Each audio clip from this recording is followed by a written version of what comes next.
다 같이 묵상 기도하심으로 주일 오전 예배 시작하도록 하겠습니다.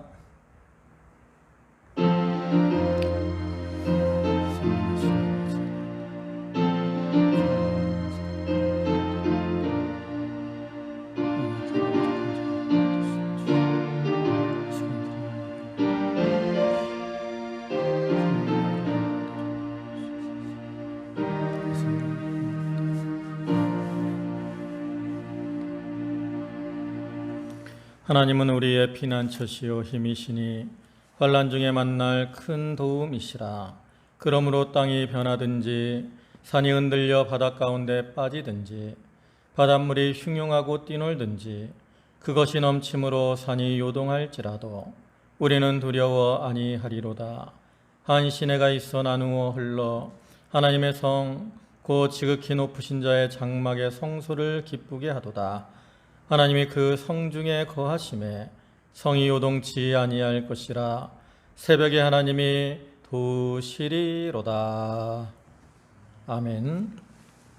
찬송가 47장. 새 찬송가는 75장입니다.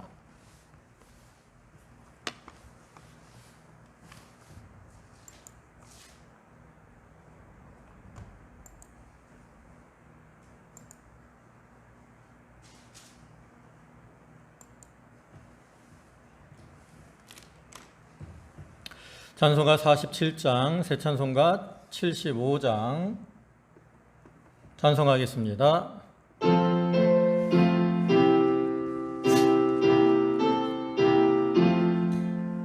주여 우리 무리를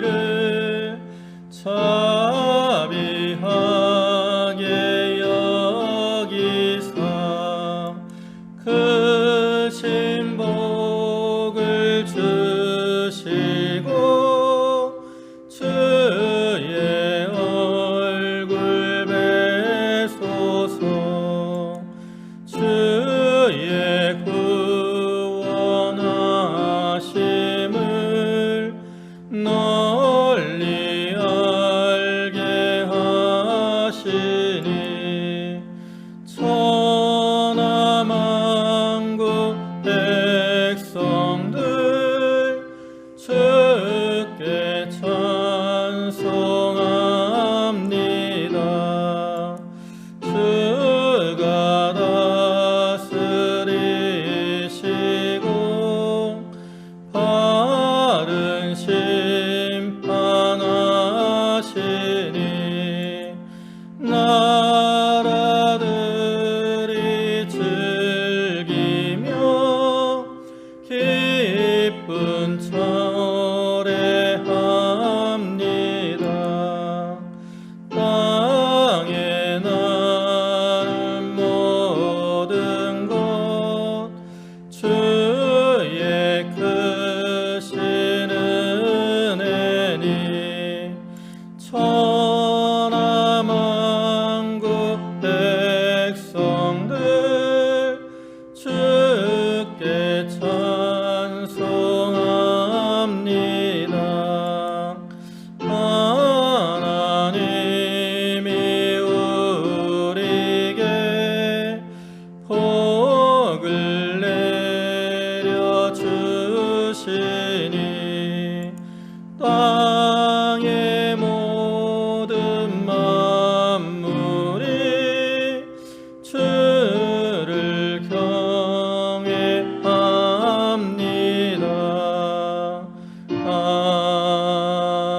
아멘. 다 같이 사도신경 하심으로 신앙 고백하겠습니다. 전능하사 천지를 만드신 하나님 아버지를 내가 믿사오며 그 외아들 우리 주 예수 그리스도를 믿사오니 이는 성령으로 잉태하사 동정녀 마리아에게 나시고 본디오 빌라도에게 고난을 받으사 십자가에 못 박혀 죽으시고 장사한 지 사흘 만에 죽은 자 가운데서 다시 살아나시며 하늘에 오르사 전능하신 하나님 우편에 앉아 계시다가 저리로서 산자와 죽은 자를 심판하러 오시리라. 성령을 믿사오며 거룩한 공예와 성도가 서로 교통하는 것과 죄를 사하여 주시는 것과 몸이 다시 사는 것과 영원히 사는 것을 믿사옵나이다. 아멘. 찬송가 329장.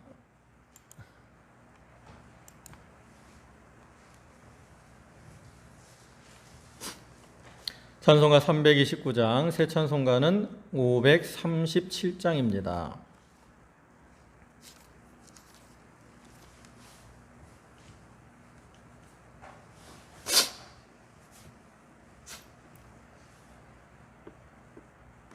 찬송하겠습니다.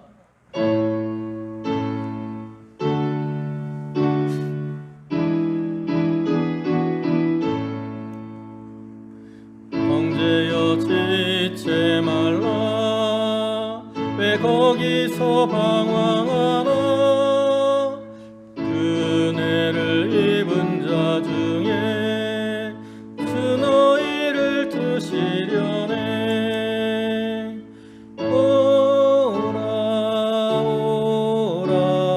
지체 말고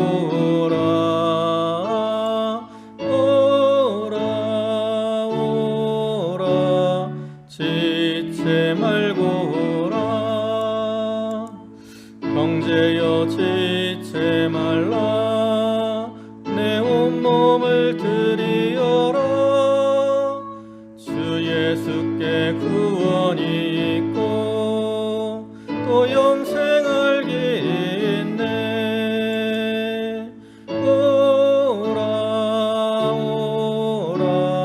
지체 말고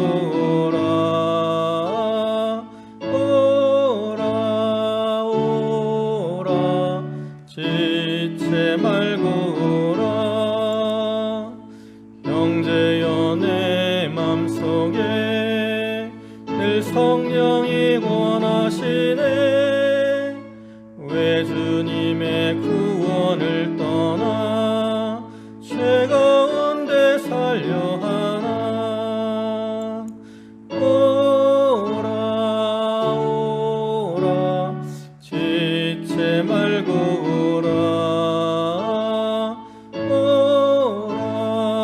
오라 지체 말고 오라 형제여 지체 말라 이 기회를 잃지 말라 주 너에게 복 주실 때니 곧 주 앞에 나오라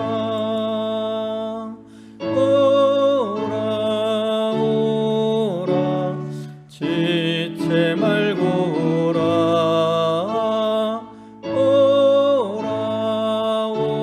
오라 지체 말고 오라 다 같이 기도하시겠습니다.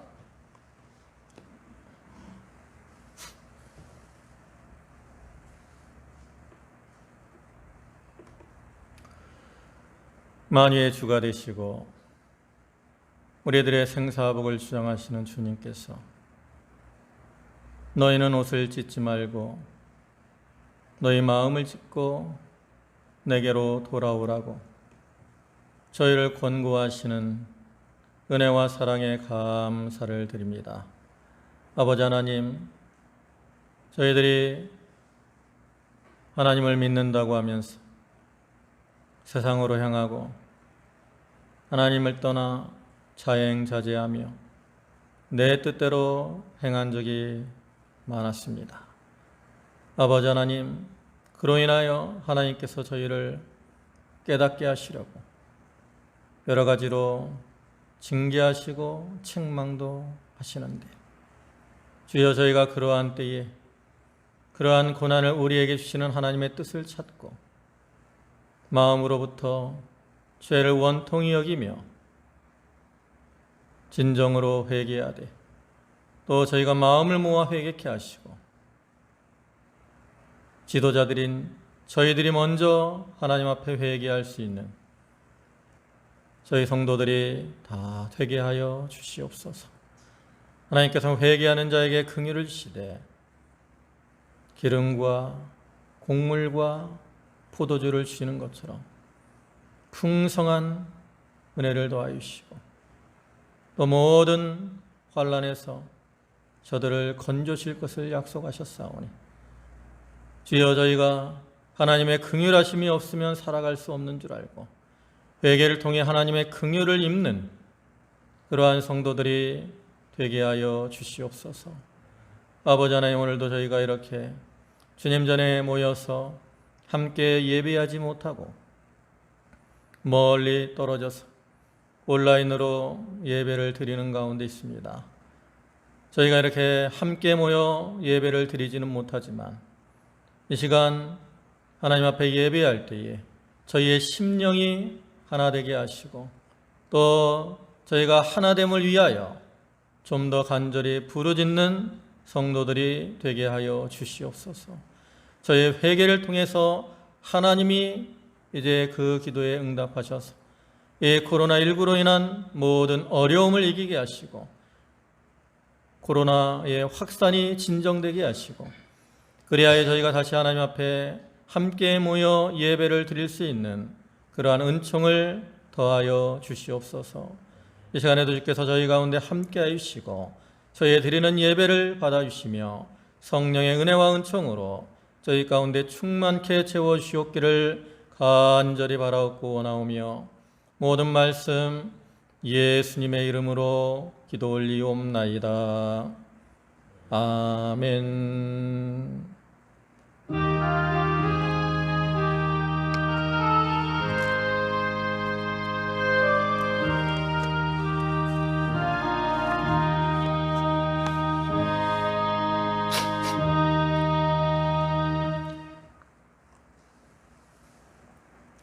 하나님 말씀 구약성경 오바댜 1장 1절입니다. 구약성경 페이지로는 1285쪽, 아모스 다음에 오바댜입니다. 한 장만으로 되어 있어서 오바댜 1장 1절부터 9절 말씀까지 봉독하겠습니다. 오바댜의 묵시라. 주 여호와께서 에돔에 대하여 이같이 말씀하시느니라. 우리가 여호와께로 말미암아 소식을 들었나니 곧 사자가 열국 중에 보내심을 받고 이르기를 너희는 일어날지어다. 우리가 일어나서 그로 더불어 싸우자 하는 것이니라. 여호와께서 가라사대 내가 너를 열국 중에 미약하게 하였으므로 내가 크게 멸시를 받느니라. 바위 틈에 거하며 높은 곳에 사는 자여, 내가 중심에 이르기를 누가 능히 나를 땅에 끌어내리겠느냐 하니 너의 중심의 교만이 너를 속였도다. 내가 독수리처럼 높이 오르며 별 사이에 깃들일지라도 내가 거기서 너를 끌어내리리라. 나 여호와가 말하였느니라. 혹시 도적이 내게 이르렀으며 강도가 밤중에 내게 이르렀을지라도 그 마음에 만족하게 취하면 그치지 아니하였겠느냐. 혹시 포도를 따는 자가 내게 이르렀을지라도 그것을 얼마쯤 남기지 아니하였겠느냐. 내가 어찌 그리 망하였는고. 에서가 어찌 그리 수탐되었으며 그 감춘 보물이 어찌 그리 수탐되었는고.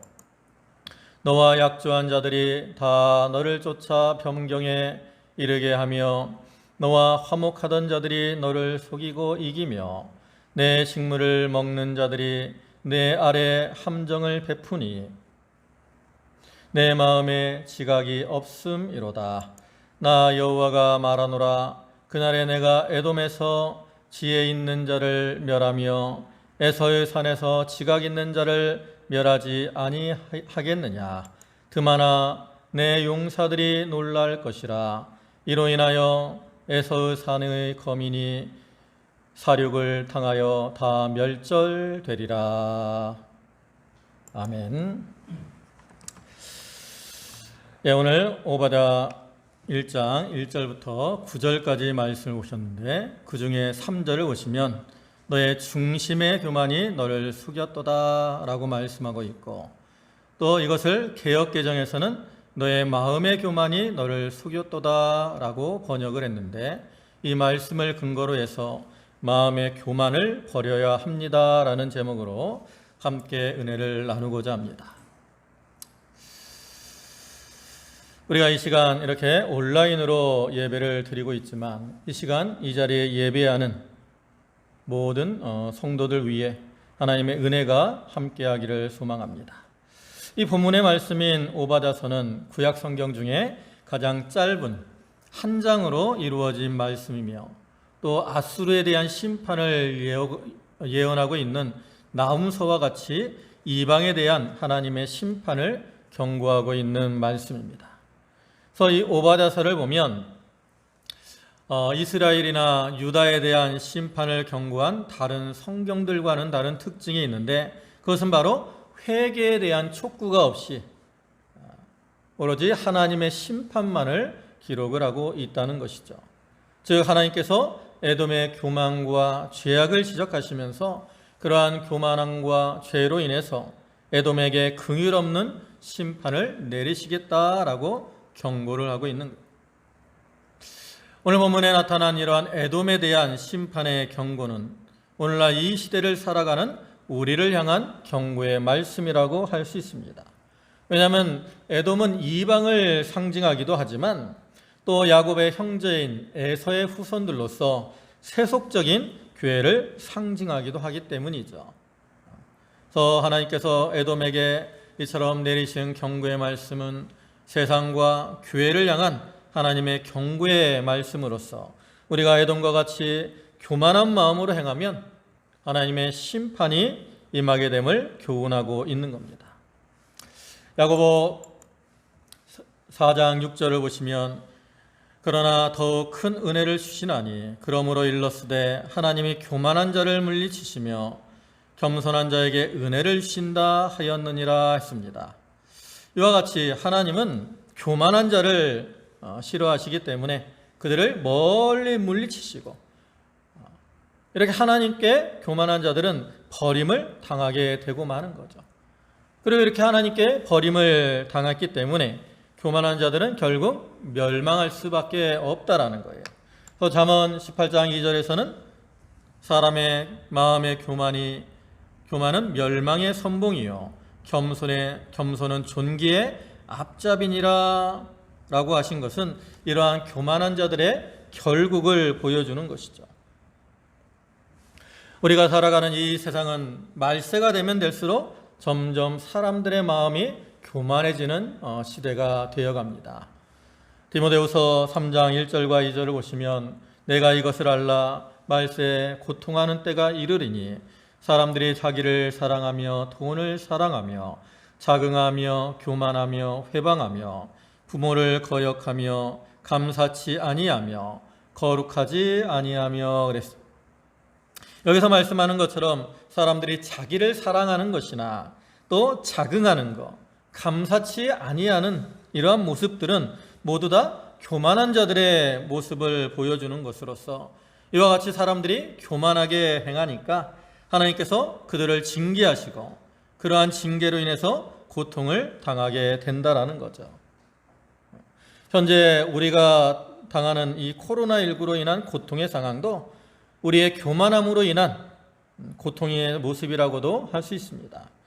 그러므로 우리는 이러한 고통의 순간에 어떠한 불안해하거나 또 불평, 원망하지 말고 자기를 돌아보며 자기에게 주시는 하나님의 경계의 말씀을 듣는 기회로 삼아야 됩니다. 우리가 이 시간 본문의 말씀을 통해서 마음의 교만함에 속지 말고 교만함을 버리고 돌아오라고 경계하시는 하나님의 음성을 듣고 자기의 교만을 버리고 겸손히 주님 앞에 나아감으로 하나님이 주시는 위로와 평강 또 고침의 은혜를 누리는 성도들이 되시기 바랍니다. 이제 본문 3절을 다시 보시면 바위 틈에 거하며 높은 곳에 사는 자여 내가 중심에 이르기를 누가 능히 너를 땅에 끌어내리겠느냐 하니 너의 중심의 교만이 너를 속였도다 라고 한 것처럼 하나님께서 에돔을 향해서 너의 중심의 교만이 너를 속였도다 라고 말씀을 하시는데, 그러면 이 구절은 무엇을 의미하는 것일까? 이 구절의 의미를 생각해 보면 에돔 백성들은 자기들이 거하는 곳이 견고하고 안전하기 때문에 아무리 적들이 쳐들어올지라도 자기들은 안전하다라고 생각을 해서 교만하게 행했다라는 거예요. 그리고 그러한 교만함으로 인해서 그들이 오히려 멸망을 당하게 될 것이라는 뜻이죠. 이 에돔 족속들이 거하는 곳은 세일산을 중심으로 한 곳입니다. 그래서 이곳은 지대가 높고 또 가파르고 험난한 곳이에요. 또 이곳에는 동굴과 같은 피난처들이 많이 있어서 그것들이 어떠한 천연의 요새 역할을 하는 곳이었습니다. 그래서 우리가 역사적으로 보면 이 에돔 지역은 다른 나라의 침공을 별로 많이 받지 않고 살았어요. 또한 에돔의 수도인 페트라라고 하는 곳은 그 입구가 약 3.5km 정도 되는 좁은 골목 사이길로 이루어졌어요. 절벽 사이에 있는 사이길로 이루어졌다라는 거죠. 그렇기 때문에 적은 인원으로도 많은 대적들을 방어하기에 아주 용이했어요. 그래서 에돔 사람들은 이러한 거주지의 지형적인 이점을 과신해 가지고 어떤 세상 나라도 자기들을 멸망시킬 수 없다라는 교만한 마음을 품고 있었고, 그러한 교만함으로 인해서 유다를 대적하고 핍박하고 괴롭게 했다라는 거죠. 그런데 하나님께서는 그러한 에돔 사람들이 가진 교만함, 즉 자기들의 견고한 요새에 대해 가졌던 믿음, 그것이 오히려 하나님의 심판을 재촉하는 화근이 된다라고 그들을 책망하고 계시는 겁니다. 이러한 에돔의 모습처럼 오늘날 사람들도 자기들의 주변 환경을 의지하고 자랑하고 그로 인해서 교만하게 행하곤 합니다. 그러나 그것은 스스로를 속이는 것이고 또한 하나님의 심판을 자초하는 것이 된다는 거죠. 그래서 우리는 자기 속에 있는 교만함을 버려야 되는데, 그러면 사람들이 가지고 있는 교만함의 모습은 어떤 것일까? 말세가 되면 될수록 점점 사람들이 교만하게 된다라 그랬는데, 그러한 사람들의 교만의 모습을 좀 우리가 생각을 해봐야 되겠습니다. 그래서 그러한 사람들의 교만의 모습은 첫째로 세상 불신자들의 교만함을 볼 수가 있습니다. 즉 하나님을 알지 못하는 세상 사람들은 에돔과 같이 마음속에 교만함을 품고 행한다라는 거죠. 그러면 이러한 불신자들의 교만함의 특징은 무엇일까? 이 불신자들의 교만함의 특징은 자기를 높이고 자기를 자랑하는 겁니다. 오늘날 하나님을 알지 못하는 사람들은 무엇이 잘 되면 그것이 모두 자기의 힘으로 된 줄 알고 자기를 자랑하며 교만하게 행한다라는 거죠. 앞에서 보신 디모데후서 3장 2절을 보면 그 중에 자긍하며라는 말이 있어요. 이 자긍하다라는 말, 이 말을 긍정적으로 볼 때는 스스로 긍지를 갖다라는 이러한 뜻이지만, 성경에서는 주로 교만하고 자기 자신을 자랑하거나 오만한 상태를 가리키는 말로 사용이 되었습니다. 그래서 개역개정 성경에서 이 말을 번역할 때 스스로 자랑하다, 또 자만하다라는 말로 번역을 하기도 했죠. 우리가 역사적으로 볼 때 우리나라가 이처럼 발전한 것, 일제치하를 거치고 또 6.25와 같은 민족적 비극을 이기고 이와 같이 경제적으로 부강하게 된 것은 세계적으로 유례가 없는 그러한 것입니다. 근데 이러한 발전이 물론 많은 사람들의 희생과 수고, 노력이 있었기 때문에 가능했지만, 좀 더 근본적으로 생각을 해보면 하나님의 도우심과 은혜가 있었기 때문에 가능한 것이었죠. 그런데 하나님을 알지 못하는 불신자들은 이러한 하나님의 도우심과 은혜를 알지 못하기 때문에 이렇게 발전된 것이 다 자기들의 힘과 노력으로 된 것으로만 생각하고 자기들의 공로를 자랑하고 그것을 알아달라고 자기들을 높이고 나가고 있는 거죠. 에돔의 교만함도 마찬가지입니다. 앞에서 말씀드렸듯이 에돔이 이렇게 교만하게 된 것은 지형적인 이유가 컸어요. 자기들이 거하는 지역이 적들의 침입으로부터 자기들을 안전하게 지켜주기 때문에 그처럼 교만하게 행했던 거죠.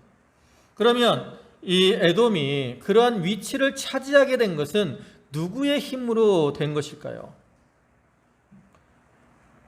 에돔이 그렇게 좋은 지형적 이점을 가진 그 세일산 지역을 차지하게 된 것은 하나님께서 그것을 에서와 그 후손들에게 기업으로 주셨기 때문에 그들이 그 땅을 차지하게 된 것입니다.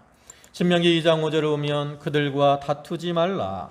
그들의 땅은 한 발자국도 너희에게 주지 아니하리니 이는 내가 세일산을 에서에게 기업으로 주었음이니라 그랬습니다. 이와 같이 하나님께서 에서와 그 후손에게 세일산을 기업으로 주셔서 그곳에 거하도록 하셨다라는 거죠. 이처럼 에돔이 세일산에서 안전할 수 있었던 거 하나님의 은혜로 된 것인데 그들은 그것을 깨닫지 못하니까 자기들의 힘으로 된 줄 알고 교만하게 행하고 있었던 거죠. 또한 두 번째로는 세상 지도자들의 교만함을 우리가 볼 수 있습니다. 이 세상에는 정치적으로, 경제적으로, 또 사회적으로 지도자적인 위치에 있는 사람들이 많이 있습니다. 그래서 그러한 지도자들은 사람들의 본이 되며 잘 인도할 때 그 단체, 그 사회가 평안할 수가 있다라는 거죠. 근데 요즘 우리 지도자들의 모습을 보면 교만하게 행하는 것을 우리가 많이 볼 수 있습니다. 물론 그들이 겉으로 드러나는 말이나 행동은 겸손한 것처럼 행동을 합니다. 그러나 결과적으로 나타나는 모습들을 보면 그들의 마음속에 교만함을 품고 있다는 것을 우리가 알 수 있어요. 그러면 이러한 지도자들의 교만함은 무엇으로 알 수 있을까요? 그것은 바로 그들이 자기의 지혜를 자랑하며 자기의 주장만이 옳다라고 하는 것을 통해서 우리가 알 수 있습니다. 우리가 요즘 뉴스나 방송에 나오는 지도자들의 모습을 보십시오. 겉으로 보기에는 서로 대화도 하고 논의도 하지만 자기들의 주장을 양보할지 몰라요.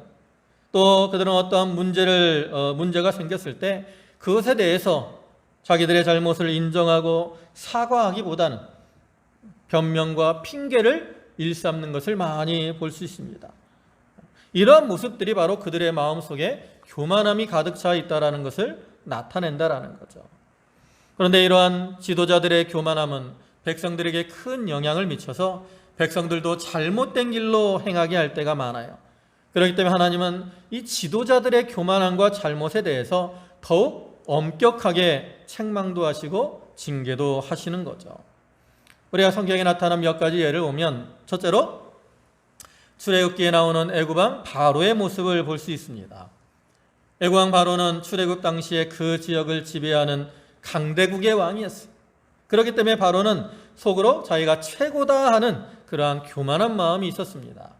또 그뿐만 아니라 에스겔 28장 2절에 인자야 너는 두로 왕에게 이르기를 주 여호와의 말씀에 내 마음이 교만하여 말하기를 나는 신이라 내가 하나님의 자리 곧 바다 중심에 앉았다 하도다.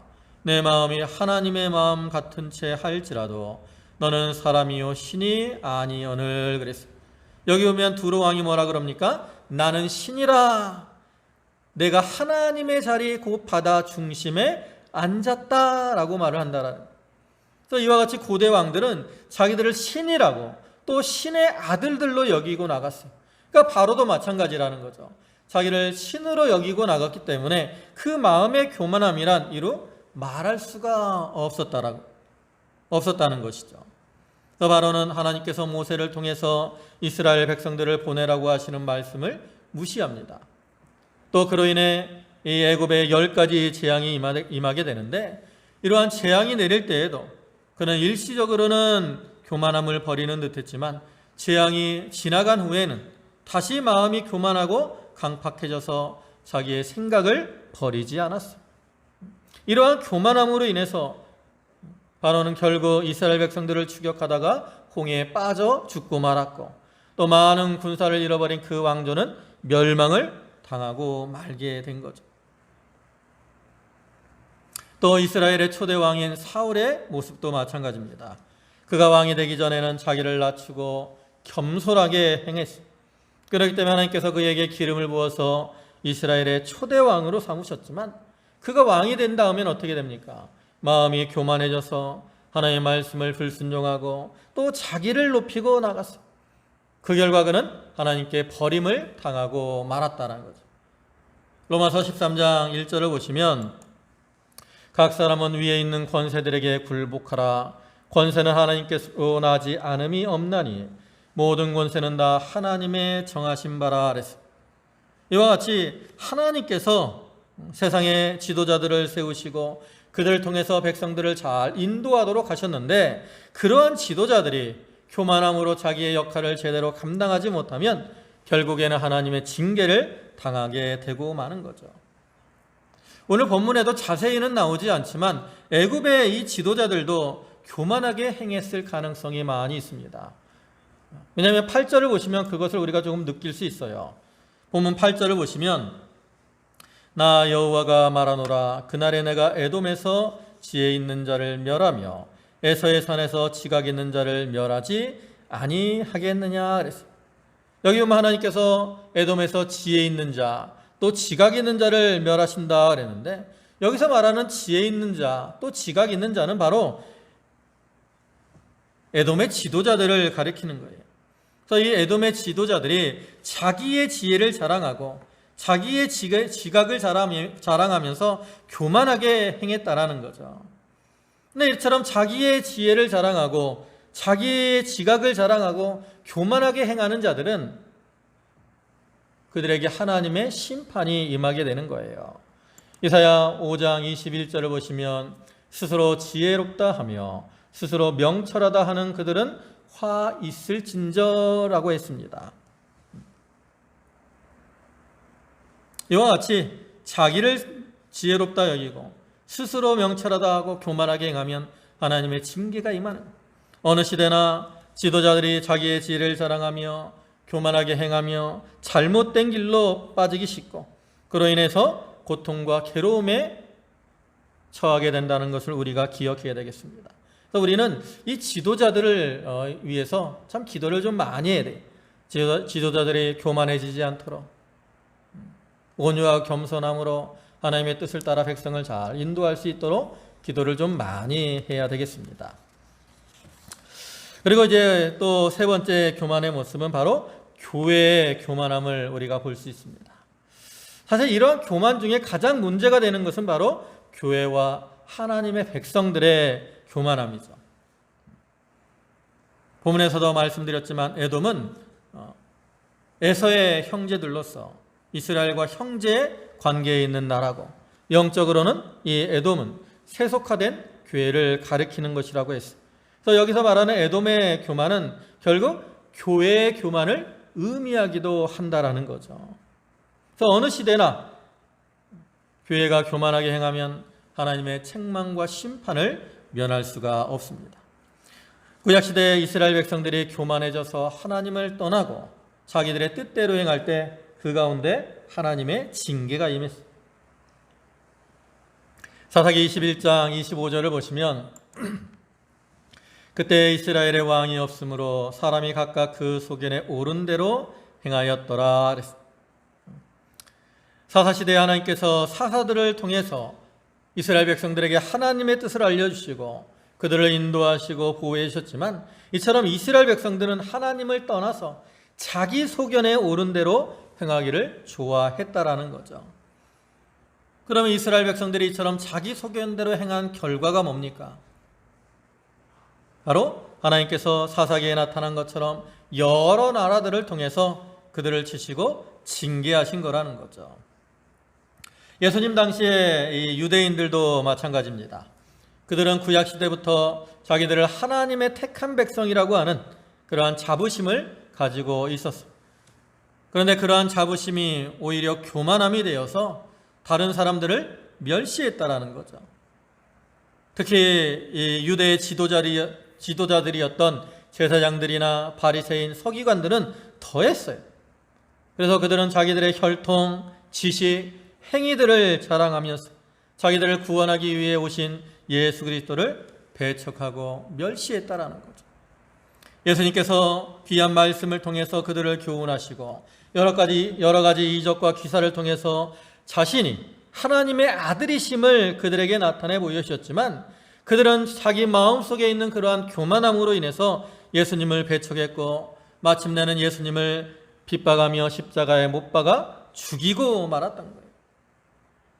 중세시대에도 교회의 권력이 세상의 권력을 넘어서 교황이 세상의 왕들을 좌지우지할 때도 그 가운데 교만함이 가득했고 지금도 마찬가지입니다. 오늘날 우리 교회들이 하나님의 뜻을 따라서 세상에서 빛과 소금의 역할을 감당하기 위해서 자기를 희생하고 헌신하며 온유하고 겸손한 모습으로 행해야 되는데 과연 교회의 모습은 어떻고 나의 모습은 어떠하냐는 거죠. 과연 우리가 온유하고 겸손한 모습으로 행하고 있습니까? 우리가 교회 내에서도 보면 교인들 사이에서 자기가 높임을 받기를 좋아하는 모습들을 많이 볼 수 있습니다. 교회에서 봉사도 하고 헌신도 하지만 그러한 가운데서 남들이 알아주지 않거나 또 직분을 세워주지 않으면 시험에 들기도 하고 또 원망하며 불평을 하기도 하죠. 또 직분을 받은 사람들도 자기들의 받은 직분들을 자랑하면서 남들이 자기를 높여주고 대접해주기를 바랍니다. 목사님들 가운데서도 이렇게 큰 교회 하기를 좋아하고 큰 교회를 하면 자기가 잘나서 그렇게 된 줄로 알고 자랑을 하기도 하죠. 그뿐만 아니라 교회 외에서도 자기들의 의를 내세우며 자기를 높이고 나아갈 때가 많이 있습니다. 그러나 에스겔 28장 17절을 보시면 내가 아름다움으로 마음이 교만하였으며 내가 영화로움으로 내 지혜를 더럽혔으며 내가 너를 땅에 던져 열왕 앞에 두어 그들의 구경거리가 되게 하였도다 라고 말씀하고 있는 것처럼 자기의 의를 내세우고 자기의 아름다움을 자랑하는 것, 이것을 하나님께서는 결코 기뻐하시지 않는다라는 거죠. 하나님은 외적인 아름다움을 기뻐하시는 분이 아니에요. 왜냐하면 하나님은 외모를 보지 않고 중심을 보시는 분이시기 때문에 그렇습니다. 우리 사람들은 외적인 모습을 바라보지만 하나님은 우리의 중심을 보시는 거예요. 사무엘서를 보면 사울이 교만하니까 하나님께서 이제 그를 버리시고 그를 이제 그의 뒤를 이을 새로운 왕을 세우시기 위해서 사무엘에게 기름을 붓도록 하셨습니다. 또 사무엘이 하나님의 보내심을 받아서 베들레헴에 있는 이새의 집으로 갔고 거기서 기름을 붓기 위해서 이새의 아들들을 청하죠. 그래서 이새의 아들들이 이제 차례대로 사무엘 앞에 들어오는데 첫 번째 아들인 엘리압을 보았을 때 사무엘이 그 엘리압의 외적인 모습을 보고 과연 이가 하나님의 기름 부으심을 받을 만한 자구나라고 생각을 했어요. 그래서 그에게 기름을 부으려고 했다고.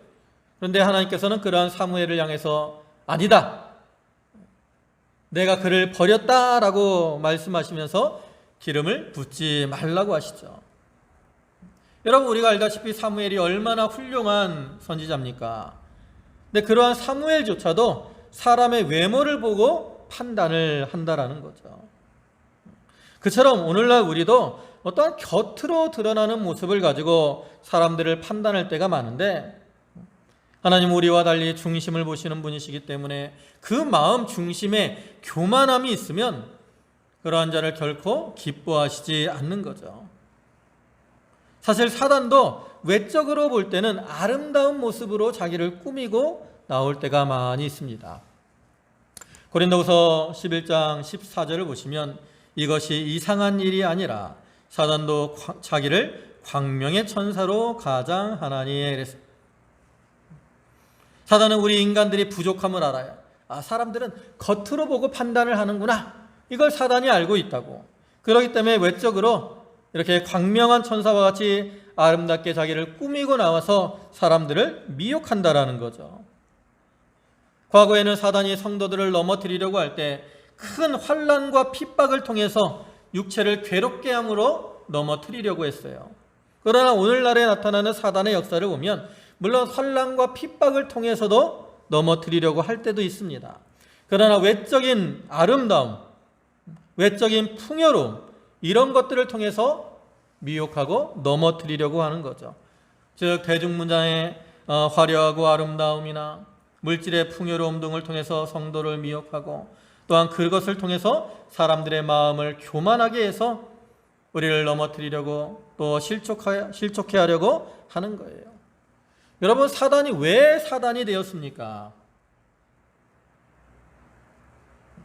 사단이 이렇게 사단이 된 것은 자기의 외적인 면을 외적인 아름다움을 자랑하다가 마음이 교만해짐으로 자기의 자리를 떠났다라는 거죠. 그래서 자기의 자리를 떠남으로 천사의 자리에서 사단의 자리로 떨어진 거예요.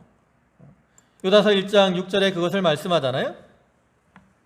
거기 유다서 1장 6절을 보시면 또 자기 지위를 지키지 아니하고 자기 처소를 떠난 천사들을 큰 날의 심판까지 영원한 결박으로 흑암에 가두셨으니 그랬어요.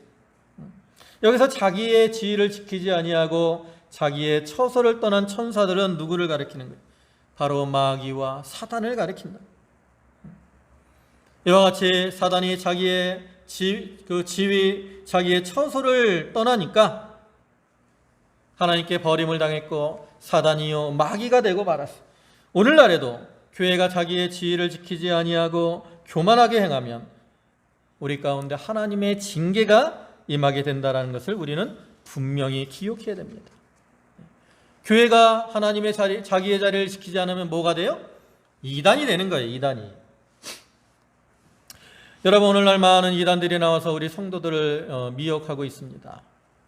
근데 이러한 이단들의 모습을 보면 처음부터 이단의 길을 걸어간 사람들도 있겠지만 그 가운데는 처음에는 예수를 잘 믿고 교회를 잘 섬기던 사람들도 아주 많이 있습니다.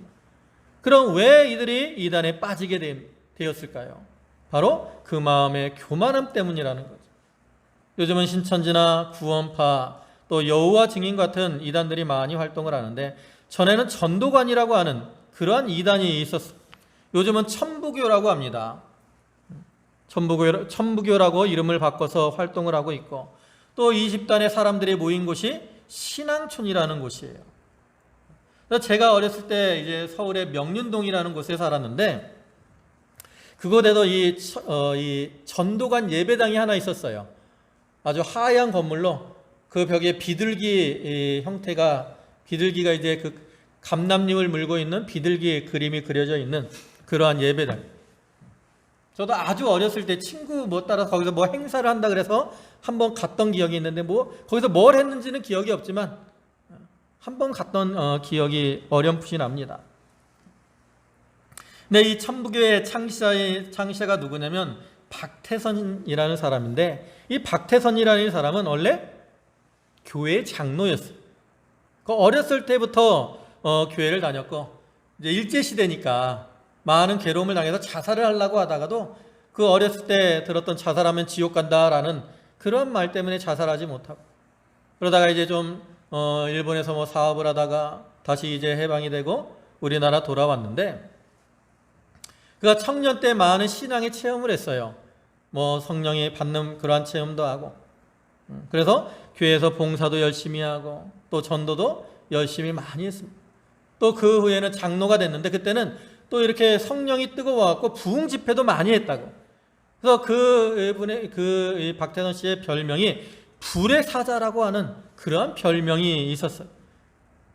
그 사람이 부흥 집회를 하면 막 뜨거운 열정이 생기기 때문에 불의 사자라고 하는 그러한 별명을 얻었다라는 거죠. 근데 이러한 사람이 교만해지니까 뭐라고 말을 합니까? 자기는 금식기도 40일 금식기도를 13번이나 했는데 예수님은 한 번밖에 못했으니까 예수님은 나보다 못하다 이러한 말을 했어요. 또 예수님은 죄인인 마리아에서 태어났으니까 죄 덩어리라고 하고 예수님을 부인하고 이단의 길을 걸어. 그러면서 자기는 나이가 몇 살이라고 말을 하고 황당한 말을 많이 했어요. 우리가 아무리 교회에서 이렇게 열심히 행하더라도 이와 같이 마음의 교만함이 들어오게 되면 이렇게 잘못된 길로 행하게 되고 만다라는 거죠. 그래서 우리는 이러한 교만함을 좀 버려야 됩니다. 세상 사람들이나 또 지도자들, 교회 신자들의 이러한 교만함의 모습들을 우리가 교훈 삼아서 과연 내 자신 속에는 교만함이 없는가, 우리가 자기를 돌아보고 자기 속에 있는 교만함을 제거해야 되는데, 근데 문제는 뭐냐, 이러한 교만함을 발견하기가 절대 쉽지 않다라는 거죠. 왜냐하면 우리 속에 있는 교만함은 아주 깊숙이 감추어져 있어요. 또 이 교만함은 자기를 잘 꾸며가지고 우리의 눈을 가리고 있다라는 거죠. 그래서 우리가 이 자기 속에 있는 교만함을 발견하려면 자기가 깨어져야 되는데, 이렇게 자기가 깨어져서 교만함을 깨닫도록 하기 위해서 하나님은 교만한 자들을 책망하시고 징계를 하신다라는 거죠. 오늘 본문에서도 하나님께서 에돔의 교만함을 깨트리려고 그들을 심판하시는 거예요. 그럼 이러한 교만한 에돔에 대한 하나님의 징계와 심판의 모습은 어떤 것일까? 간단하게 살펴보면, 에돔이 교만하니까 하나님께서 그들을 심판하시는데, 그들이 자랑하던 자리에서 끌어내리시는 겁니다. 본문 4절에 내가 독수리처럼 높이 오르며 별 사이에 깃들일지라도 내가 거기서 너를 끌어내리리라 나 여호와가 말하였느니라 그랬어요. 이와 같이 하나님의 에돔이 자랑하던 그 자리에서 그들을 끌어내리시겠다라고 말씀을 하시죠. 3절을 보시면 바위 틈에 거하며 높은 곳에 사는 자여라고 에돔에 대해서 말하죠. 이것은 에돔이 자기들이 의지하는 것, 또 그들의 특성을 보여주는 것으로서 이렇게 높은 곳에 거하며 안전하리라고 생각을 하고 있었지만, 하나님께서 그들을 심판하시면 그들이 자랑하던 그 자리에서 끌어내려지고 마는 거예요. 오늘날에도 우리가 자기를 자랑하고 교만하게 행하면 하나님께서 우리가 자랑하던 자리에서 우리를 끌어내리십니다. 과거에 여당이던 한나라당이 교만하게 행하니까 하나님이 그들을 끌어내리셔서 정권이 바뀌게 하셨어요. 지금 민주당이 정권을 잡았는데 만약에 그들도 계속 교만하게 행하면 하나님이 그들을 끌어내리실지도 모릅니다. 또 교회가 교만하게 행하니까 하나님께서 교회들을 끌어내리셔서 부끄러움을 당하게 하셨어요. 대구에서 신천지를 통해 코로나가 확산되었을 때 신천지가 얼마나 욕을 많이 먹었습니까? 이렇게 신천지가 욕을 먹었을 때 우리가 그러한 모습을 거울로 삼아서 조심하고 나갔어야 됐는데, 조심하지 않고 교만하게 행하니까 요즘 교회에서 코로나 확진자들이 많이 나오고 있고, 그로 인해 교회가 욕을 먹고 있지 않습니까? 이것이 하나님께서 끌어내신 것이 아니면 무엇이겠습니까? 그 다음에 두 번째로는 하나님의 심판은 어떻게 임하느냐, 긍휼 없는 심판을 내리시는 거죠. 본문 5절을 보시면 혹시 도적이 내게 이르렀으며 강도가 밤중에 내게 이르렀을지라도 그 마음에 만족하게 취하면 그치지 아니하였겠느냐. 혹시 포도를 따는 자가 내게 이르렀을지라도 그것을 얼마쯤 남기지 아니하였겠느냐. 내가 어찌 그리 망하였는고 라고 말씀하고 있는데, 이것은 에돔 족속이 아주 비참하게 망하게 될 것을 보여주는 거예요.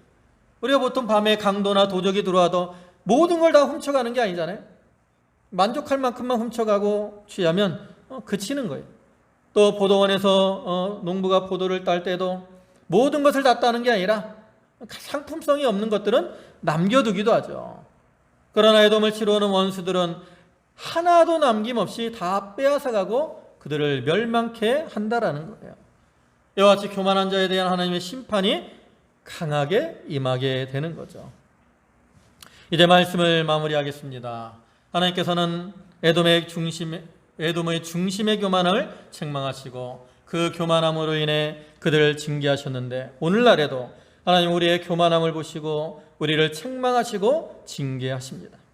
그러나 하나님께서 우리가 알아야 될 것은, 하나님께서 에돔을 심판하시는 것처럼 교만한 자를 심판하시는 것은 그들의 교만함을 깨트려서 그들로 낮아지고 온유하고 겸손하게 행하도록 하시기 위함이라는 거죠. 특히 하나님의 백성에 대한 하나님의 징계는 그들을 회개시키기 위한 하나님의 사랑의 표현입니다. 잠언 3장 2절에 대저 여호와께서 그 사랑하시는 자를 징계하시기를 마치 아비가 그 기뻐하는 아들을 징계한 같이 하시느니라 그랬어요. 그러므로 우리가 현재 당하는 이 환난의 상황에서 자기의 교만함을 찾아 그것을 깨트리고 돌이키는 자가 되어야 합니다. 그러면 하나님께서 우리의 현재 어려운 가운데서 우리를 회복시켜 주실 거예요. 역대하 7장 4절을 보면 이렇게 말씀을 합니다. 내 이름으로 일컫는 내 백성이 그 악한 길에서 스스로 떠나 겸비하고 기도하여 내 얼굴을 구하면 내가 하늘에서 듣고 그 죄를 사하고 그 땅을 고칠지라 그랬습니다. 이와 같이 교만한 자리에서 떠나 스스로 낮추고 하나님 앞에 기도하면 하나님께서 그 땅을 고쳐주시겠다라고 말씀을 하죠. 현재 이 땅에도 하나님의 징계로 인한 고통이 임하고 있는데 우리 교회가 또 우리 성도들이 자기의 교만함을 버리고 겸비한 마음으로 하나님께 부르짖음으로 하나님의 고침을 받아야 하겠습니다. 이 시간 함께 예배하는 모든 성도들과 이 나라에 이러한 하나님의 축복이 임하기를 주님의 이름으로 축원합니다. 아멘. 기도하시겠습니다. 만유의 주가 되시고 은혜와 사랑이 풍성하신 주님, 말세가 되면 사람들이 자기를 사랑하며 자긍하며 감사치 아니하는 이러한 교만한 시대가 온다 그랬습니다. 그래서 세상 사람들은 자기를 자랑하고 자기를 높이기를 좋아하고 또 세상의 지도자들은 자기들만 옳다고 생각하며 자기들의 지혜를 자랑하고 또 하나님의 교회는 자기의 의를 드러내면서 교만하게 행할 때가 많이 있습니다.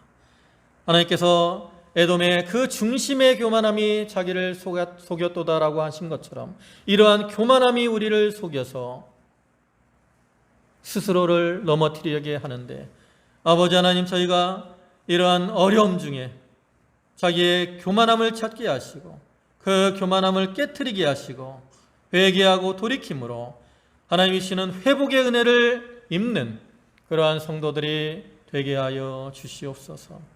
저희가 오늘도 이렇게 온라인으로 예배를 드리지만 저희의 마음이 하나 되게 하시고 더욱 힘써 기도하게 하시고 그를 통해서 이제 하나님의 긍휼하심이 저희 가운데 임하게 하여 주시옵소서. 저희 성도들을 붙들어 주시고 저들의 가정을 하나님이 붙들어 주시고 저들이 어느 자리에 있든지 하나님을 찾으며 하나님과 동행하며 하나님의 은혜 가운데 살아갈 수 있도록 주께서 은총을 더하여 주시옵소서. 모든 말씀 예수님의 이름으로 기도 올리옵나이다. 아멘. 찬송가 368장. 새 찬송가는 326장.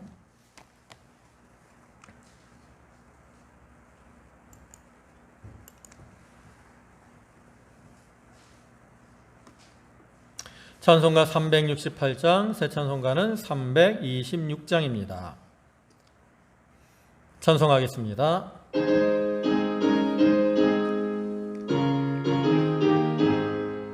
내 죄를 회개하고 주 예수 믿으니 내 주를 사랑하며 잘 섬기리로다. 나 어디 가든지 무엇하든지 주 예수 위하여 진실하리라. 내 주의 뜻을 따라 나 살려하오니 이 세상 있을 동안 주 섬기리로다. 나 어디 가든지 무엇하든지 주 예수 위하여 진실하리라. 내 모든 성가 주 위에 일하며 이 세의 말씀 따라 잘 섬기리로다. 나 어디 가든지 무엇하든지 주 예수 위하여 진실하리라. 주님의 능력 그사 날 도와주시니 내 본분 다하여서 주 섬기리로다. 나 어디 가든지 무엇하든지 주 예수 위하여 진실하리라. 내 직분 감당하고 저 천국 올라가 내 주를 길이 잘 섬기리로다. 나 어디 가든지 무엇하든지 주 예수 위하여 진실하리라. 예, 교회 소식입니다. 코로나19가 계속 확산이 되는 가운데 있습니다. 그래서 수도권은 이제 오늘부터 거리두기 2.5단계 이렇게 돌입을 했습니다. 일단 비대면 얘기를 오늘까지 얘기를 했었는데 지금 상황으로는 아마 한두 주 이상 더 연기될 것으로 보입니다. 아무튼 우리가 이러한 상황에서 이 고통의 순간에 우리가 회복될 수 있도록 하나님 앞에 힘써 부르짖는 그러한 성도들이 되도록 해야 되겠습니다. 또한 우리가 교단과 총회, 또 교회 산하 교회들, 또 나라와 민족을 위해서 기도하시고 특별히 중국에 있는 청도 반석교회와 또 목사님 가정을 위해서도 기도해 주시기 바랍니다. 이제 찬송가 4장 하시고 축도함으로 예배 마치겠습니다. 찬송가 4장, 새 찬송가도 4장입니다.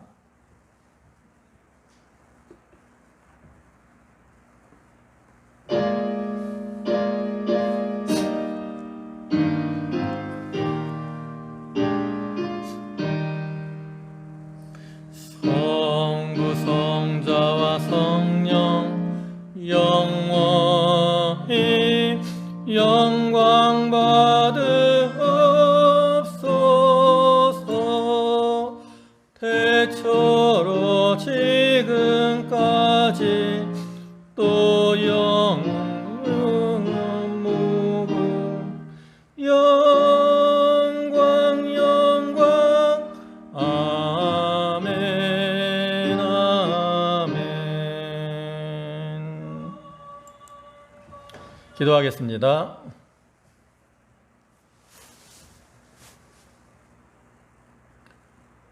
이제는 우리 주 예수 그리스도의 은혜와 하나님 아버지의 무한하신 사랑과 성령의 교통하시며 감동감화 인도하심이 이 코로나19로 당하는 어려움 중에서 자기를 살피고 자기의 교만함을 버리고 하나님 앞에 온유하고 겸손한 심령으로 행하여서 하나님의 베푸시는 회복의 은혜를 누리기를 소원하는 모든 성도들을 위해 이제로부터 영원토록 함께 하실지어다.